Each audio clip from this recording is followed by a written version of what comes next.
સુરતના નવા in charge police commissioner બન્યા વાબાંગ જામીરની નિમણૂક થતાં જ ઇન્ચાર્જ કમિશનરે પદભાર સંભાળ્યો। પૂર્વ પોલીસ કમિશનર અનુપમસિંહ ગેહલોતની અમદાવાદ ખાતે બદલી। સીપી અનુપમસિંહની બદલી બાદ આ મહત્વનું પદ ખાલી પડ્યું હતું। શહેરમાં કાયદો અને વ્યવસ્થાની સ્થિતિ જળવાય તે માટે નિર્ણય લેવાયો। સુરત શહેરના ઇન્ચાર્જ પોલીસ કમિશનર વાબાંગ જામીરે ચાર્જ સંભાળ્યો। કાયદો અને વ્યવસ્થા જળવાય તે માટે શહેર પોલીસ સક્ષમ તેવું પણ કહ્યું।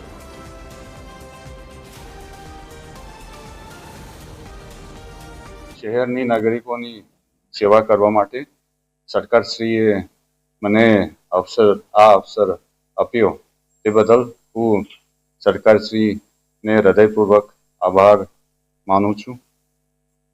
હું મારું પૂરેપૂરી ક્ષમતા અને નિષ્ઠાથી અને સમર્પણ સાથે આ શહેરના નાગરિકોની સેવા કરવા માટે પૂરેપૂરી કોશિશ કરવામાં આવશે। સુરત સિટીના નાગરિકો હંમેશા ખૂબ જ સકારાત્મક વલણ દર્શાવવામાં આવ્યું છે અને કોઈ પણ જનતાના હિતમાં કોઈ પણ પ્રયાસો છે આમાં સાથ સહકાર આપવામાં આવેલ છે। હું સુરત શહેરના નાગરિકોને વિનંતી કરું છું કે મને પણ આવતા દિવસે આ સાથ સહકાર મળી રહે છે।